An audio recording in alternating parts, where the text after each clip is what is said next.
first begin by saying I've been in Washington on and off for the last more than 40 years, but the establishment of JF Books is one of the very best things that's ever happened here in Washington, D.C., as far as we China specialists are concerned. So, gongxi. And it's a delight to be here, and thanks everybody for coming on this really incredibly hot day out there. How ruo But really, thank you for coming. 这本书刚刚出来，这个礼拜刚刚发表。可是我40年多，我考虑还有教中美关系，所以我考虑那个题目很长时间。I've also lived engagement to disengagement for more than half of my life. The book is stimulated by two principal puzzles, one more historical and one more contemporary. First, in my many years of studying and teaching the history of China, U.S.-China relations, I have grappled with what are the really deep underlying drivers of this very fluctuant relationship. You know, if you study U.S.-China relations over a long period of time, and I mean by that centuries, not just decades, the single most sort of recognizable characteristic is fluctuation, not stability. This is a wildly fluctuant relationship. So it fluctuates repetitively back and forth between amity and enmity, and back to amity and back to enmity, and just in a seemingly endless repetitive cycle. A cycle that, in fact, the late and I think great historian of China, Warren Cohen, who sadly just passed away here in Washington about a month, 6 weeks ago.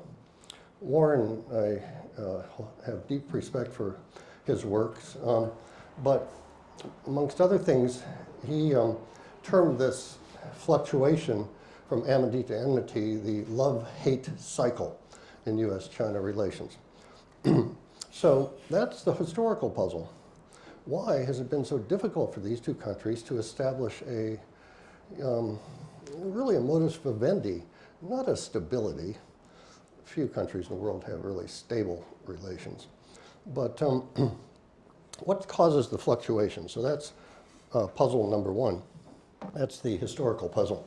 Puzzle number two, the more contemporary puzzle, is why, after 4 decades of American engagement with China, in which the American and the Chinese governments and societies have both become deeply entwined with each other, and bilateral cooperation was predominantly the norm, despite occasional frictions and periodic crises. Nonetheless, over the past 4 decades, there has been a kind of equilibrium of sorts that has been more towards the cooperative direction.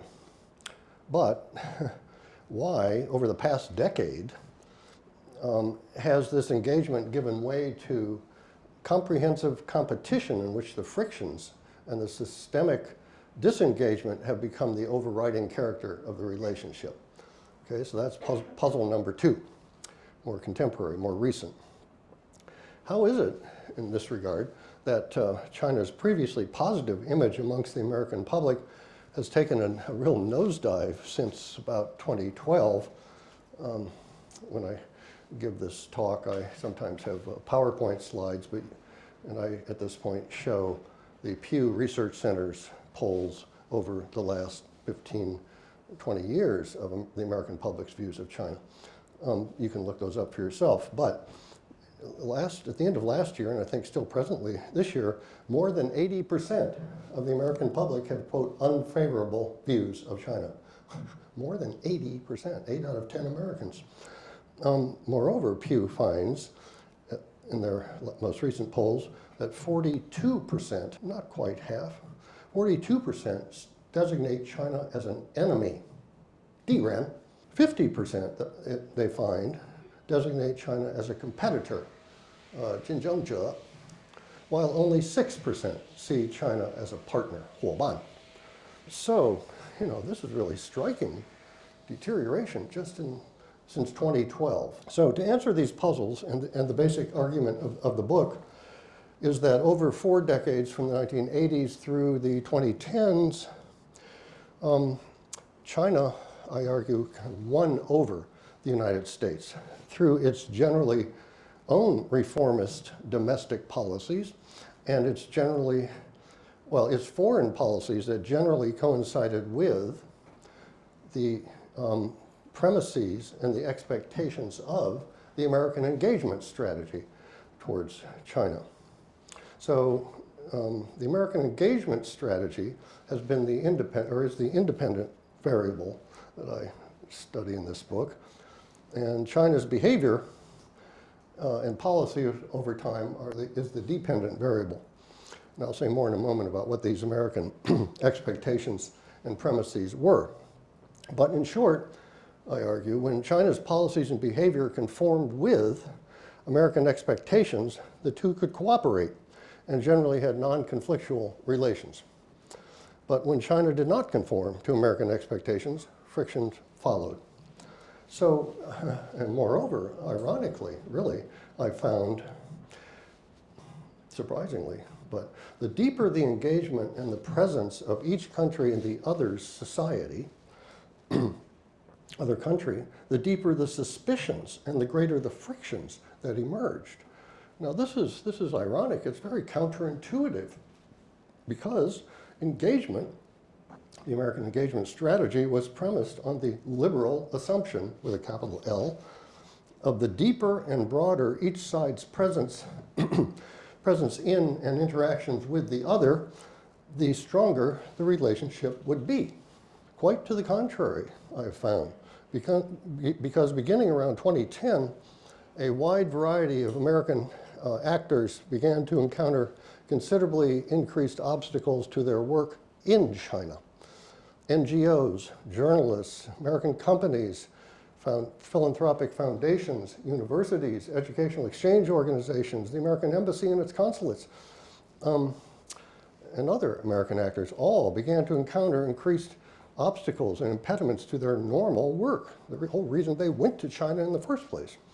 Now, in retrospect, the year 2010, I think, was a turning point, not just in the US-China relationship, but in China's more recent trajectory. And I have my theories about why, which we can discuss in the Q&A period if you're interested. But after 2010, and this is 2 years before Xi Jinping came to power, 2 years before, China really started tightening up domestically and became much more repressive. And a variety of foreign actors, not just Americans, began to experience these increased impediments, controls, and obstacles. I did myself personally.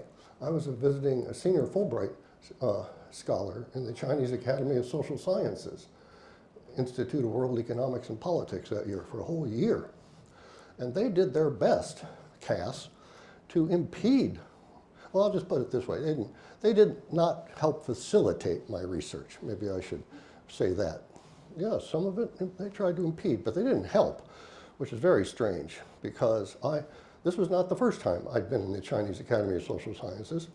This was the 6th institute in CAS in which I had been a resident fellow. I don't know any other foreigner who has spent more time inside of CAS, 6 different institutes, since the first time was in 1987, I guess. And so I knew CAS pretty well. They knew me pretty well. Moreover, I used to do some consulting work for the Ford Foundation in China in the 1980s, and I didn't hand out, but I helped facilitate dozens of scholarship opportunities, fellowship opportunities for their researchers to go abroad, to this country and to England in particular. So I helped CAS a lot. Yet here I am in 2010, senior Fulbright scholar, pretty well-known academic, 40 years of going to China, and they just were not helpful, shall I say. So that's just a kind of personal kind of characteristic of that year. That autumn from 2009 into the spring and summer of 2010, you could just feel the tightening up. You know, I went into institutes I'd been going to for decades, and they wouldn't make eye contact with you. They looked down. You know, there was something really going on inside the system. Very kind of xenophobic, more anti-American, and a potentially more repressive turn. Okay, then in 2012, as we know, 2 years later, Xi Jinping came to power, and over the last 13 years, these trends, the impediments, controls, and obstacles, have only increased dramatically. So, you know, that's 13 years ago now. The internal controls have increased dramatically. Externally, China embarked upon in the last 13 years what international specialists on Chinese foreign policy call its assertiveness phase and its wolf warrior public diplomacy phase. So internally and externally, everything in China over the last 13 years under Xi Jinping has become increasingly securitized, 安全化 in Chinese, inside and outside China. You've heard about the term transnational repression. We can talk about that. Anyway, this securitization has impacted a wide range of American and other foreign, mainly Western, actors inside of China. National security, 国家安全, has become the #1 national priority of Xi Jinping himself. He mentioned it, I think, something like 81 times in his most recent Party Congress speech.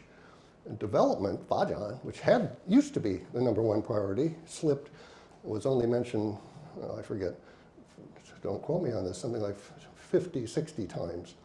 So national security has overtaken development as the overriding policy priority of the Xi Jinping government and the Communist Party.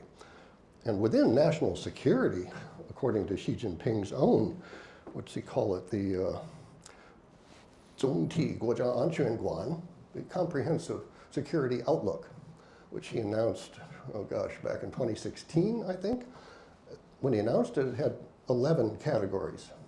Today, he keeps adding, there are now 22 categories of national security. When I say categories, that means there are a number of sub-elements within each of the 22 categories. So this whole country, that whole country is just national security. Securitization has just overtaken everything.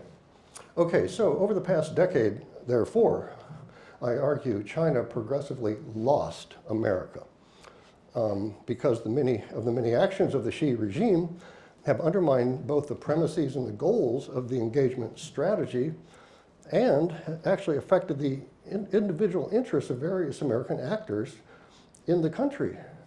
All these actors together I characterize in the book as the engagement coalition. And there was, in this country, strong buy-in, strong, you might call it stakeholderness, across a whole variety of sectors and states and NGOs and elements of the public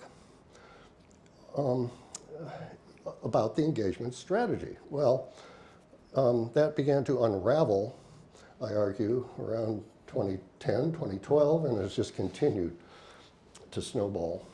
And therefore, you know, I argue that, and make no mistake, Xi Jinping broke the engagement through his policies. Not the Americans, the Chinese side. Because they did not conform to the American expectations. I'll get to that momentarily. And you can well ask, not just what were these expectations, but were they well informed and well intentioned in the first place? We'll come back to that. It's a fair question. But my argument about Xi Jinping breaking the engagement echoes Susan Shirk's recent book, Overreach, How China Derailed Its Peaceful Rise. So in some ways, Susan's and my book are kind of companions. We didn't plan it that way. Although she's very kindly gave me a nice endorsement on the back cover. So the engagement strategy had run its course, and the engagement coalition inside the United States has now been replaced by a new strategy of what I call comprehensive competition.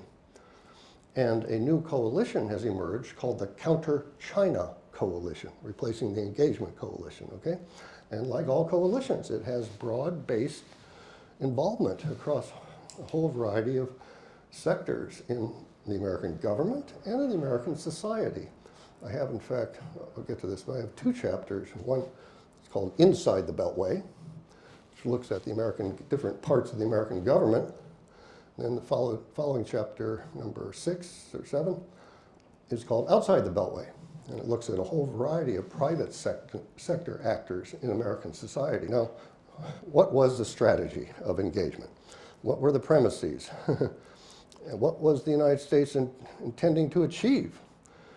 You might quite rightfully ask. Now, in my view, and I argue, and there is no single secret, document sitting in the National Archives down here that elucidates the engagement strategy. Indeed, each American administration across, really 8, bought into the engagement strategy, and they kind of amended it a little bit. Each one had their own secret documents. Okay, but so this definition of engagement is my own, and people can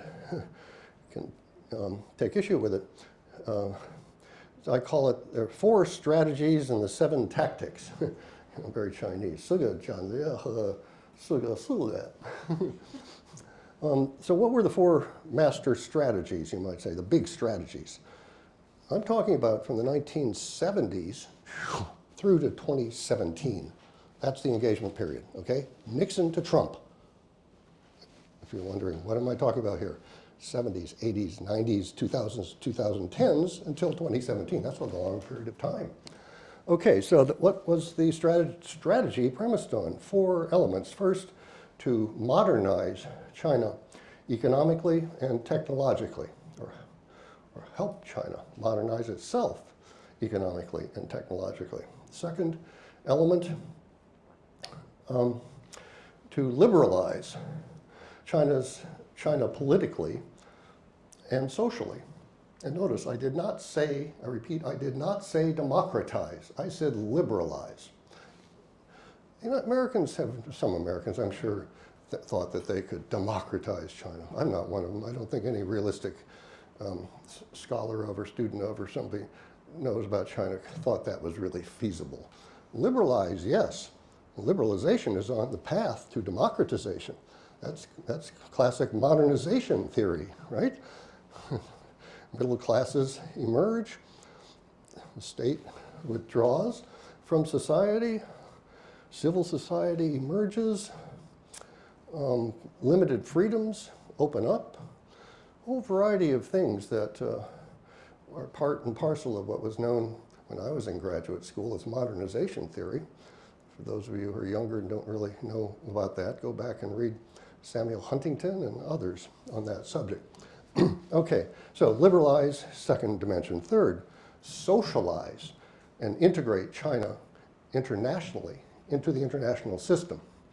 So as, first of all, to give China its rightful place at the table, you might say, 1/5 of humanity, because it had been excluded from the international institutional order until, well, even after it joined the United Nations in 1971. It did not join the international institutional order until the 1990s, really, not the 80s, 90s.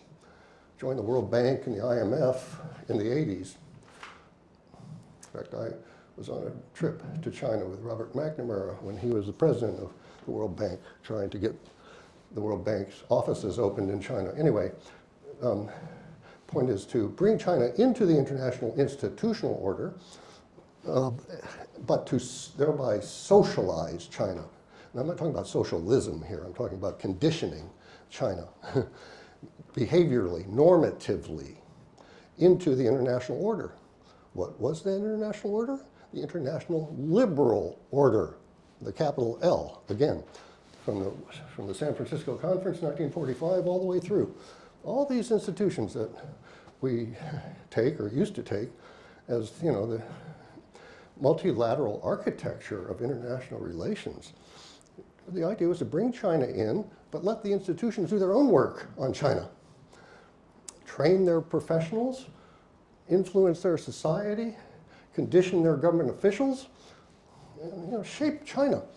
And then the international level. So those are the first three of my four strategies. The fourth one I call engagement as process, which is to exchange people in multiple professions between the two societies. And that's the element of engagement I think all of us probably recognize engagement to have been. Certainly officials in the American government, if you ask them, what was engagement? They would say, just set up, well, this leads me to the tactics. So those are the four strategies. In other words, modernize, liberalize, socialize, and exchange with China. Got it? Now, then, if those were the strategies, how do you implement it? What were the tactics? Well, my 7 tactics. First, the concept of government-to-government institutionalization. So, I worked in the US government in the 1970s in the Department of State and then in the National Security Council in 1977-78 in the immediate run-up to the normalization of relations with China. I was on the South Lawn of the White House when Deng Xiaoping came to China, or to the United States, sorry, to commemorate, celebrate, and commence normalization of relations. I met Deng 3 times on that trip.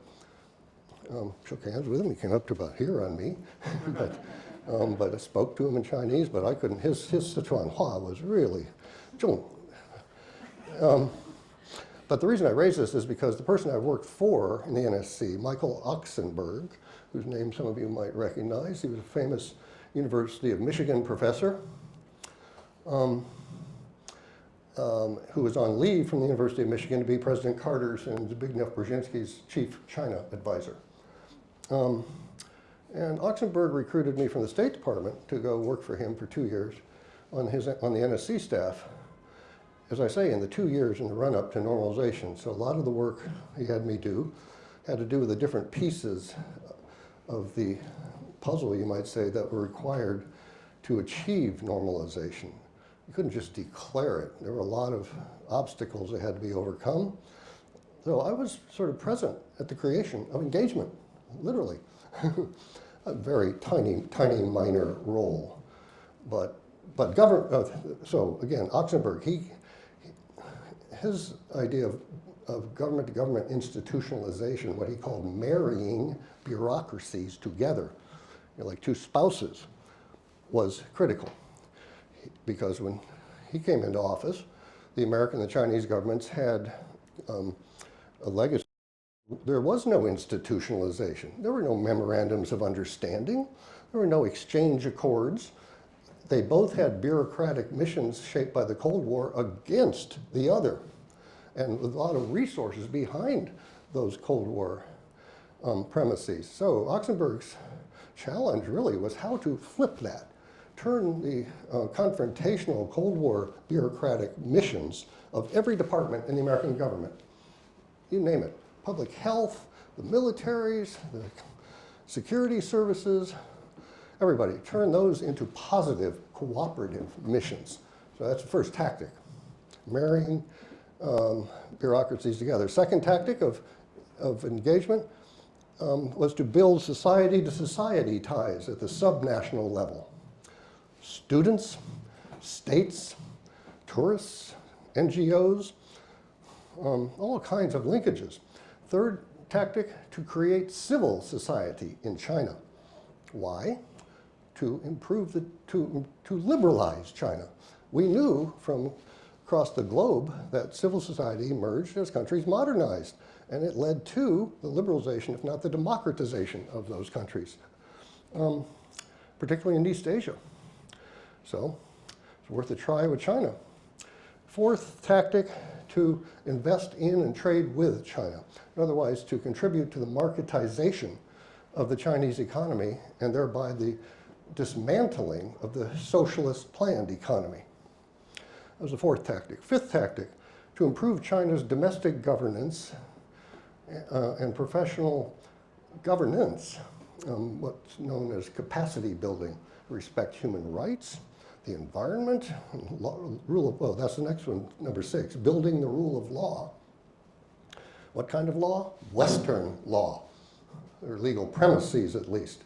And lastly, last tactic, educating Chinese students in this country. Why? Well, 2 reasons. So that, 1, they could learn whatever technical subject they came here to study, thereby going back and contributing to the first strategy, modernizing their country.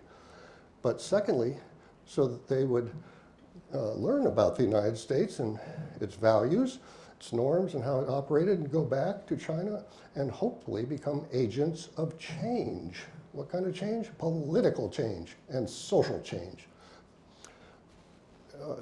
We can talk about whether it's worked out or not.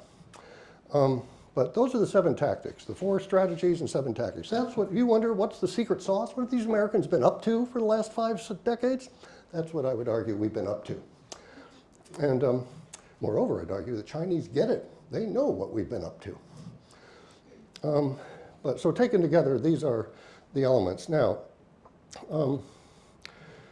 have we been successful modernizing China? Critics would argue, in retrospect, why? Why create, in essence, a peer competitor? You know, what kind of naive liberal, hubris is that? Well, I don't share that view. I'm just saying that that's what critics would say. You know, we created a Frankenstein. China's now on par with and challenging the United States. Critics would also say, liberalize China? Good luck with the power of the Communist Party, about which and the resilience and the strength of the Communist Party, about which I've written previous books. Third element, socialize China internationally? Well, here we have, I think, a partial. So in the modernized China criteria, you know, partial failure, partial success. But mind you, it's China who modernized itself. The Americans were just one of many external elements. The United States didn't modernize China. China, to its credit, modernized itself. But there's no country, I'm willing to say, that did more to help that process than the Americans. I'm not trying to take credit for that, but it's just an empirical fact. Liberalize China, it failed, yes. Socialize China internationally. So that was a failure, the second strategy. Third strategy, socialize China internationally. Well, partially successful, partially not. China's joined the international institutional order. It's become a stakeholder in many ways, contributed to, and certainly represents its own interests. But in recent decade or so, China's become increasingly illiberal in the liberal order, together with Russia and others, but particularly those 2, pushing back against and trying to undermine from within those institutions that have been with us now for 70 years. Okay, exchanges with China, was that successful or not? Well, I'd argue they were hugely asymmetrical in China's favor across a whole variety of realms. And they worked substantially more to China's benefit than to the American benefit. No reciprocity, no real reciprocity at all. Very unbalanced relationship in the exchanges. So the critics, I think that's what they would argue. In short, American liberalism met Chinese Leninism. And the latter, Chinese Leninism, has stubbornly resisted America's attempts to change it. Okay, one can certainly understand why the CCP and the Chinese side might view this strategy and these tactics as subversive. Yes, to subvert the Communist parties and its control, to erode its control by evolving it in more liberal directions domestically and internationally.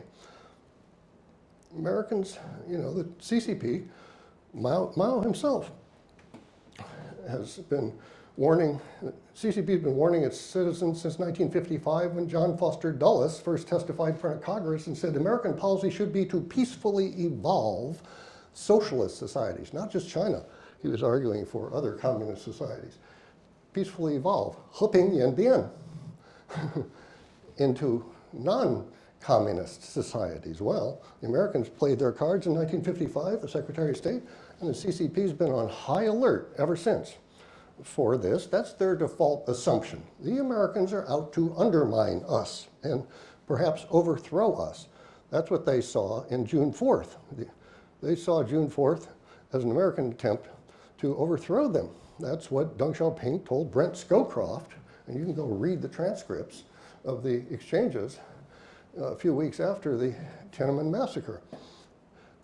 Scowcroft went over to China with a kind of what we call a roadmap of steps that each side should take to kind of lessen the incredible tension and kind of stabilize and the relationship get back to engagement, because that's what President Bush 41 wanted. Scowcroft was his national security advisor. So he sent Scowcroft on a secret mission to China, met with Deng Xiaoping in the Great Hall of the People, ready to kind of extend America's hand within weeks of the Tiananmen massacre. And what did Deng Xiaoping do? Push right back and said, Mr. Scowcroft, I must tell you that this was an event triggered by the Americans, by your side, by the CIA.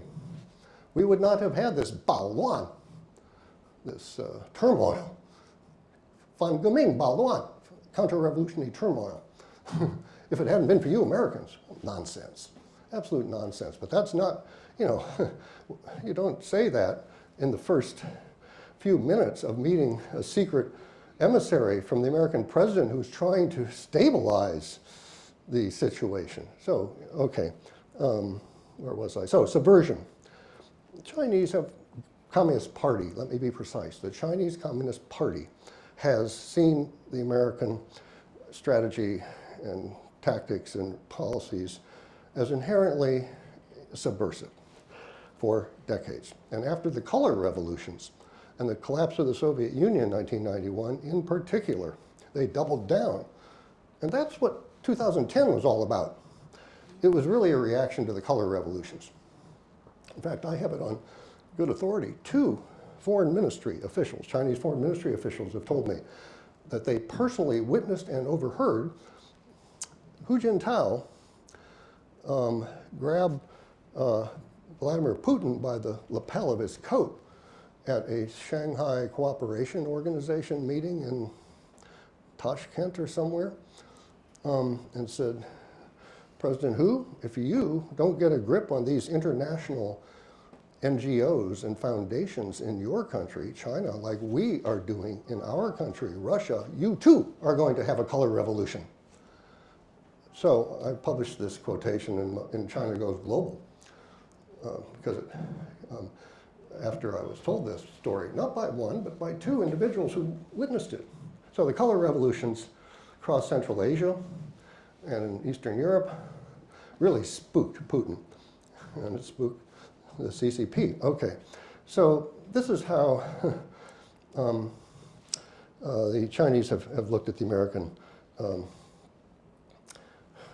policies for years. Okay, but I think to fully understand the kind of rise and fall of the engagement strategy really requires recognizing the long-standing and deep paternalistic, what's known as the missionary impulse to mold and shape China that lies at the core of the American approach to China over several decades. Sorry.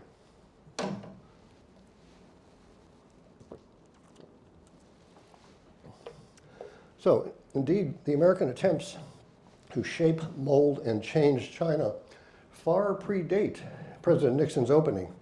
They date back, in fact, to the 1800s. And the first 2 American ambassadors to China, Anson Burlingame, who was followed by J. Ross Brown. So, first 2 American official emissaries to the Qing court Burlingame and Brown both sought to move the Qing dynasty leaders in more modern and liberal directions. Indeed, the Qing dynasty leaders wanted to move in more modern and liberal directions. But interesting, so they shared a similar strategy with the Qing leaders, but interestingly, their approaches, their tactics, you might say, were very different. And they epitomized two alternative approaches to dealing with China that we have seen repeated in the 2+ centuries since. Burlingame advocated for what he called the cooperative policy, and what might be described as patient paternalism, to work with Chinese reformers in a cooperative fashion. By contrast, Ambassador Brown favored what he called the coercive policy, to pressure China to undertake reforms. So Burlingame indulged the Chinese, even learned the language. And the Qing court, they liked Burlingame so much, they appointed him to represent all foreign emissaries in China. He said, we really like you, you know. And so Britain, France, all these other countries, please represent all of them. Of course, that wasn't possible, but by contrast, though, Brown was condescending, indeed racist. He advocated tough diplomatic pressure, moral condemnation, and the threat of force. All right, so here you have the first American ambassador, work with China, let them reform, help them. Second ambassador, push them, coerce them to do certain things in their modernization policies. Why do I mention this? One, to accommodate the other, to pressure China, because these encapsulate, these two twin alternative approaches, I think encapsulate what the Americans have been fluctuating back and forth, and it's part of the cause, from the Chinese perspective, of the repetitive cycles of amity and enmity, because the Americans have not been consistent over the last 150 years. But their strategic goals, tactics different, goals the same, to change China. Okay, so that's in the American DNA, I think, to change China, and has constituted a core element of the American approach to China over a very long time, and is actually, I think, the core tension in the relationship. Again, you can very well question, why would the Americans want to do this? And we can talk about that. Okay, so, gosh. So there were advocates I found in the first half of the book. I trace through the Cold War period, with some references back to the Republican era and to the Qing period. But basically, the first half of the book goes from President Truman all the way through to President Carter. The period of estrangement, Cold War, no ties between the two countries. Indeed, hot war in Korea and in Vietnam, where China deployed around 50,000 of its own soldiers into North Vietnam, in case you didn't know, to fight the Americans and shoot down American aircraft. They were mainly manning anti-aircraft batteries and doing other logistics support. But even during all these, Truman, Eisenhower, Kennedy, Johnson administrations, there were those inside the American government here in this city advocating for relaxing containment and opening some kind of ties to China. Let me digress here about President Kennedy. On November 14th, 1963, just 8 days prior to his tragic assassination, in what turned out to be his last press conference, in response to a journalist's question about the possibility of trade with China, because the Canadians, for example, had just begun to trade agricultural foodstuffs and pharmaceuticals and medicines and other humanitarian things, because this is the middle of the Great Leap Forward famine, in which 40 million people perished. So the Americans were considering whether to follow the Canadian lead, and that would be one signal. So Kennedy said in this last news conference, when asked by a journalist about this possibility of trade, he suddenly declared, and I quote, "We are not planning on trade with Red China," as it was then known. in view of the policy that Red China pursues. But if the Red Chinese indicate a desire to live at peace with the United States and other countries surrounding it, then quite obviously the United States will reappraise its policies. We are not wedded to a policy of hostility to Red China, unquote. Let that sink in for a second. That's 1963. Well, unfortunately, well, interestingly, Kennedy had authorized in the month before his assassination, the Assistant Secretary of State for East Asia and the Pacific, a man named Roger Hilsman, to draft a speech in which some of these carrots, you might say, these olive branches, would be embedded. And it was supposed to be a balanced speech, but would have elements in it of possible opening to China. So Hilsman had drafted the speech. Indeed, my former University of Michigan professor, Alan Whiting, who was the head of the Bureau of Intelligence and Research in the State Department at that time, drafted much of that speech for Hilsman. But the question then is, after Kennedy was killed, does Hilsman go ahead with the speech? And you can imagine the trauma in the United States and the American government then, but the Johnson administration, within 10 days, authorized Hilsman to go ahead and give the speech, which he did at the Commonwealth Club in San Francisco. And I would commend all of you to go back and read it. It's really interesting.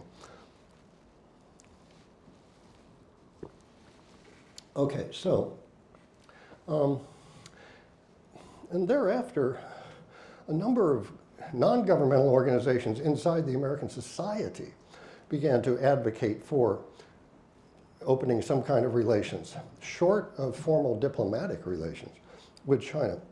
This included the Quaker American Friends Service Committee, the UN Association of the United States, the League of Women Voters, American Chamber of Commerce, and a number of notable American academics. So this kind of grassroots mobilization that began in the late 60s, at the height of the Vietnam War and the height of the Cultural Revolution, I will remind you. What are some Americans doing? They're agitating for extending, opening a relationship with China. And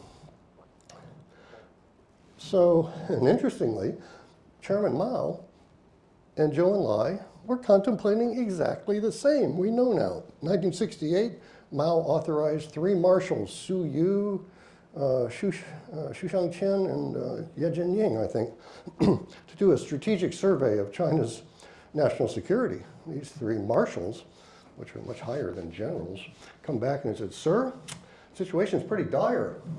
We've got 500,000 Soviet forces on our border in the north, ready to invade whenever they're given the instructions." And they had just invaded Czechoslovakia and pronounced what's known as the Brezhnev Doctrine, which in essence said that if socialism it becomes counter-revolutionary in any socialist society, we, the Soviet Union, reserve the right to go in and forcibly overturn the counter-revolutionary forces. Well, so the 3 marshals and Mao said, "Oh boy, we're next. We better do something fast." And they came up with the idea of trying to send signals to the Americans. I'm talking 68, 69, 2 years before the secret trip by Henry Kissinger to Beijing. And so what signals did they send? The Americans completely missed it. They invited Edgar Snow, a well-known communist journalist, I'm not kidding, to stand next to Mao on the rostrum in Tiananmen, a national day in 1969, thinking that surely the Americans would take this as an important signal, an American standing next to Mao. Well, the Americans just rejected it because the American government considered Snow a traitor. And he was living in Switzerland at the time. They'd stripped Snow of his passport. So, you know, that was not exactly the right way to send the message, a signal to the Americans. Nonetheless, both countries, as we know, historically were inching towards some sort of dialogue, which commenced with the 1971 July trip to Beijing by Kissinger.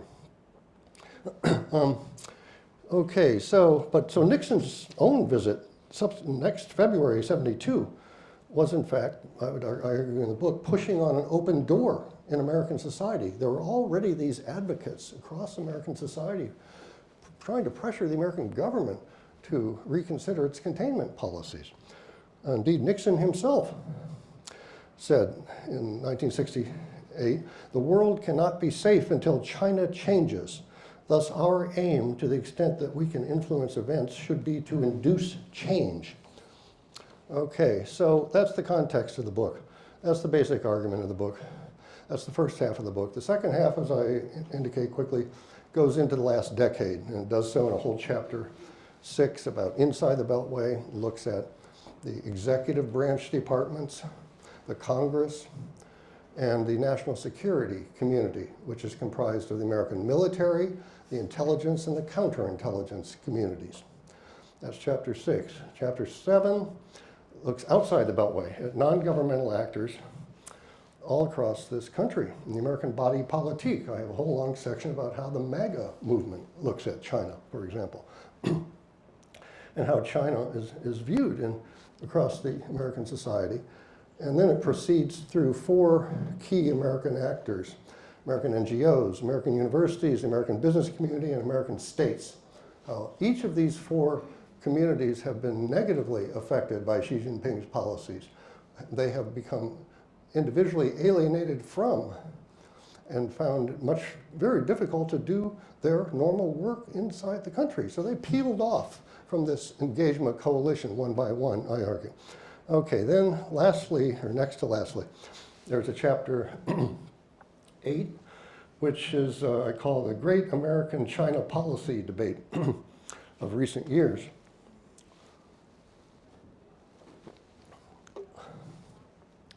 And identify sort of 5 separate schools of thought in the American foreign policy community that I put different authors into. And some of these authors may well disagree with where I have placed them, but their written and oral statements are empirical evidence. So I take their empirical evidence and statements and I put them in one of 5 categories. First category, what I call the stealthy rival school, who the idea is, they argue that China has a secret grand strategy to undermine, overtake, and replace the United States as the world's principal power. For them, all the dots in China's domestic and global behavior connect. And they point to a regime doing its very best to undermine the United States and the global liberal order. So that's the first school, stealthy rivals. Second school I identify as the comprehensive competition school, which is a kind of loose coalition of those who argue that the United States is locked into a series of essentially zero-sum competitive relationships in different spheres, different functional spheres: security, diplomacy, commerce, technology and innovation, higher education, ideology and domestic political systems, global governance, and other areas. Competition comprehensively across all these areas. And therefore, this school argues the United States needs to go on the offense against China, push back against China's own illiberalism and challenges to American national security in each of these spheres and advance America's national interest. Third school I identify as what I call the re-engagement school. So these are individuals who argue that the United States simply needs to get back to engagement, the engagement strategy. It should never have abandoned it under Trump and Biden in the first place, that the old strategy, they argue, still serves the United States well, that China is not an adversary or even a competitor of the US, and that the United States therefore just sort of needs to take a deep breath, re-extend the hand, and re-engage Beijing. Okay, that's the third school. Fourth school I identify in this debate chapter is I call the strategic empathy school. This has emerged just in the last 3 years really. It's a slight variant of the re-engagement school. These are people who think that China is only reacting to assertive, aggressive American actions. China's being pressured and China is fighting back. And thus the United States needs to better understand China's own insecurities, not provoke them. Do not demonize China, but rather be so-called strategically empathetic. That's the fourth. There are individuals who are arguing this. And then lastly, I have what I call a managed competition school, who believe and argue that competing against China and protecting American national interests must be pursued, and assertively so, but at the same time believe that a series of guardrails, buffers, off-ramps, and different dialogue mechanisms should be resurrected from really the first Cold War, the kinds of things we did with the Soviet Union during the détente phase, and applied to China today, to lower the tensions and manage the competition so that a full-blown adversarial rivalry and war do not result, because this is a real possibility, unfortunately. So that's the last school, manage competition. That is, in essence, what the Biden administration was trying to do and was explicit about. Mind you, I have intellectual property rights on that term, manage competition. I used it, oh gosh, I think 8 years ago in an article, not Jake Sullivan. Okay, then the last chapter, I give my own prescriptions for the future of American China policy. I put my own cards on the table after analyzing everybody else's views and cards and prescriptions. And I argue that the U.S.-China relationship is now characterized by 4 adjectives: indefinite, comprehensive, competitive, rivalry. Okay, I know, digest that. It makes for a very bad acronym, ICER or something. But it's indefinite because it's going to last, well, for a long time, until China's governance and policies change. If you accept the argument that changing China is in American DNA, and all those elements that I described, that's the independent variable. That's the constant, if you accept that. Well, and we saw, prior to Xi Jinping, a number of Chinese regimes, Deng, Jiang, Hu, all of whom pursued policies that did not confront the American engagement policy, but essentially worked with the Americans' own engagement policy and sublimated their, it's not to say they accepted engagement. They knew what the Americans were trying to do, but they sublimated their suspicions for broader, bigger national goals. Okay, so that's the in-depth, but now I think, I don't see this changing till the Chinese regime changes, to be honest about it. And then comprehensive, it's across all those spheres I just designated. It's competitive in every realm. And competition, I must say, is not containment. The people who use the word American trying to contain China, nonsense. They don't know what containment was. They should go back and check what the 1960s and 70s American policy was. That was containment. You don't have all these linkages between our two societies and call it containment. So that's just the wrong word, and I wish people, especially on the Chinese side, would stop using it. So anyway, that's my characterization of the relationship, and under those conditions, I argue the United States needs to go on the offense in assertively competing with China in various spheres, but to manage the competition so as to establish a relationship of what I call competitive coexistence. I have intellectual property rights on that term too. I used it 10 years ago in an article, competitive coexistence. And I will close on this point. There's also an appendix in the book at the end, which is sort of a separate chapter which flips the script, not of how Americans are viewing China, but how are China's America specialists viewing the United States and viewing the engagement policy and the disengagement policy of the United States. Well, this is not a new subject for me. I wrote my own PhD dissertation back in the 1970s at the University of Michigan under Michael Oxenberg about China's America Watchers 4 decades ago. The book is called Beautiful Imperialism. You should, I don't know if you got a copy here or not, but it's still available. So I've been watching China's watchers for a long time. And I have to tell you, they've gotten better, but they still don't understand the United States very well. At least in their published publications, okay? And we know that censorship is what it is in China, and they have to conform to various TIFA, right, in China. And they can't really give all of their own views in print. But what they do say in print, and I go through very carefully in the appendix, very careful trawl through a decade of internal, by which I mean Neibu. I read Chinese, okay? And I can get a hold of these materials. I go through what they write in their own channels for each other. These aren't Gongkai. Some of them are Gongkai publications. A lot of them are Neibu publications, not intended for foreigners to see. So, and that's the appendix, and I go through those.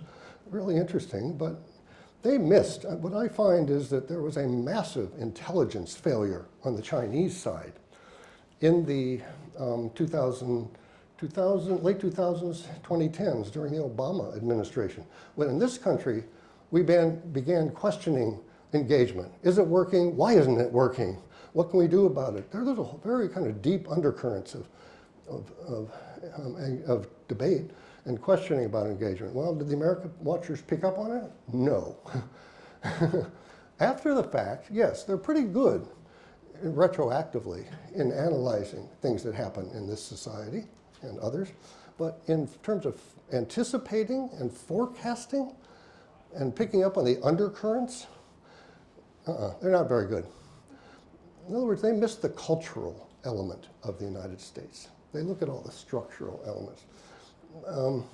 So I close that appendix asking the question, was there a who lost America debate in China? Has there been? And the answer is no, resounding no. These so-called America specialists, they find that the deterioration of the relationship is 100% the fault of the Americans. They take no responsibility for some things that the Xi regime has done or that their society has done or things that the Chinese has done that's contributed to the deterioration. Mind you, both sides have contributed to the deterioration of the relationship. I want to be very clear about that. But not as far as these America specialists are concerned. It's all the Americans. The Americans have to, 反思 is the term, they have to kind of reflect. This is what Chinese do after you're purged.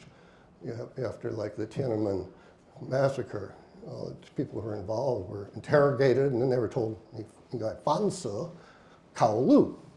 What is your, have to brainwash you, basically.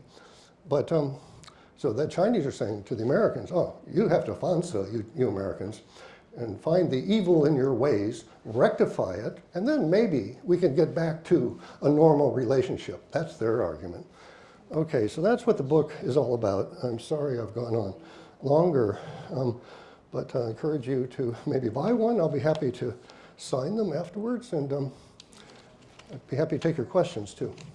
I have two questions. The first question relates to one of your favorite saying. You usually say that U.S.-China relation is like a marriage that cannot be divorced. So based on today's talk and the title of the book, I assume you no longer think that way. And the second question is, you made a statement. You said specifically she broke the engagement. So can I assume that if the China's leader right now is not Xi, but someone like Hu Jintao, would you say that decoupling won't happen, or it won't just happen so soon? Thank you. Yes, I do tell my students, have been for years, and I still believe that this is a bad marriage, pretty bad marriage right now, very strained, but divorce is not an option. Am I clear? Because divorce means war. None of us want war, and divorce, you use the word decoupling also. That's a very specific term. Did you hear me use the word decoupling once in the last hour? Right. I don't think decoupling of our two societies and our economies is possible. It's not feasible. It's not preferable. It's not possible. So don't anticipate things that you think I said that I didn't say. Okay? Ming Bai Ma. So yeah, no, I don't want a divorce. That's why I subscribe to the managed competition school and competitive coexistence. You can compete and coexist. Competition is not an adversarial relationship. There are differences between those two. So I hope that answers your question. I think she also asked the second. Oh, sorry, what was it? I forget. Oh, Xi Jinping. No, as I say, you know, the Xi Jinping's regime's policies have been at variance with the American engagement expectations. There's just a big mismatch here. So yeah, you can draw your own conclusions about that. You might, I would note, however, that this book is about all of the American governments up to the current Trump administration. Although I did manage to slip in a kind of 3-page forecast in January as the book was going to press about prospects for Trump 2.0. And so far, they're overall, they have no grand strategy on China, I don't think, yet. It hasn't come out. Do they have a grand strategy on anything, one may ask? Well, yeah, unfortunately they do in many areas. But no, I would not say that the China policy or strategy, those are two different things, strategy and policy. Policies follow strategies. It has not emerged in Trump 2.0. We have to wait and see, but the point I was going to make is that all the previous American administrations, including Trump 1.0, was premised on those elements of engagement. And it's the Chinese side that has diverged from those elements of engagement. So one has to ask, is Trump 2.0 going to continue to pursue all those, 4 strategies and 7 tactics or not? Too early to say, don't know. So I'm not going to predict. I'm a scholar, not a pundit. I look backwards, not forwards. So yeah, but the way the Xi Jinping regime has been going for the last 13 years, it's a direct variance with American national interests. That's why the relationship has fallen apart. That's the whole argument of the book. Thank you very much. Bruno Kleins, I'm at Georgetown University. So I was wondering, I thought it was very interesting your reference to Russia and the role that Russia had in this kind of turning point in 2010. So how do you evaluate the kind of the influence of Russia, this kind of partnership with Russia, the aim that apparently the Trump administration has of kind of decoupling, or whatever you want to call it, Russia from China? Do you think that's realistic? And you just said you are not, a pundit, to the future, but how do you think there is a real risk of going from a trade war to an actual war in terms of Taiwan? Thank you. I won't even contemplate the second question. That's just, let's see, and I'm not entirely sure I understand your first question about, if you're asking about the China-Russia partnership and what is the impact of that on America's relationship with China? Was that your question? Okay, well, not good is the answer. The China-Russia partnership, together with Iran and North Korea, are the 4 illiberal regimes in the world. There's an illiberal coalition that's trying to push back against the United States in many ways, including in Ukraine. Make no mistake, China is the enabler of Russian aggression in Ukraine. So, and there are some people who think that the Americans and the Trump administration are trying to split the two apart, what they call reverse Nixon. Nonsense, ladies and gentlemen. That's not going to work. I see the China-Russia relationship as actually the best it's ever been in history. They say that too.